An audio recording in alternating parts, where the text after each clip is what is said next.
Hello everyone, welcome back to the next video. In this video I will show you how you can apply the parallax 3D tilt to a GLTF 3D model in React as well as React 3 Fiber. So let's get started. So let me quickly show you guys the output. So here you can see, I'll just refresh this. So I have this 3D model, okay, and if I move my cursor over here, you can see it is doing a slight tilt. We have seen this with lot of like 3D models on the web. So yeah, I'll quickly show you how to achieve this. So I have created a React.js application using Wait, but you can use whatever framework you feel like. Then inside package.json I have added few dependencies. First one is React 3 Dray, next one is React 3 Fiber. Then I have added this math dependency as well.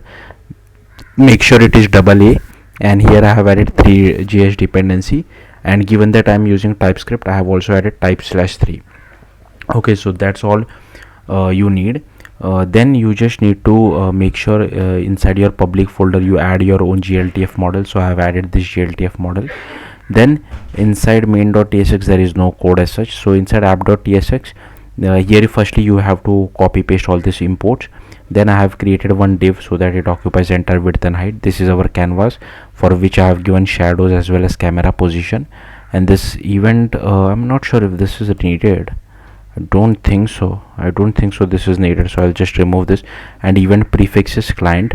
Then here I have added one ambient light, and this is the environment which I am downloading it. You can add your own environment. Here I have created one camera rig component. I'll show you that shortly. This is the backdrop, this is the center, and this is the shirt. Okay, so this is the shirt component. So here we are just using this use GLTF, passing our GLTF model name. Here we are converting it to a mesh, and here we just do shirt dot geometry. Okay, and we are just passing cast shadow, passing the material roughness, any other props, and dispose is null. Then here we have this backdrop, for which we take the shadows. We make use of accumulative shadow, and here we set temporal, frames, alpha test, scale, rotation, and position. And here we add some randomized light as well. Then if you see camera rig, first I have created this props which we are taking. Then here we have created one group. Then here this use frame hook runs on every frame.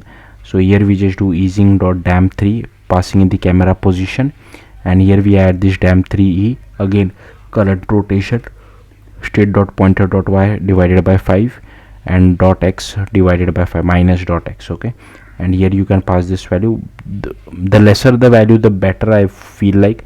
The more the value, then it takes a bit of time for the mouse event to get detected. And here we pass the delta, and here is our group, and here we just use this preload technique so that our model is loaded instantly. So yeah, that's all there is to it. Thank you for watching. Bye.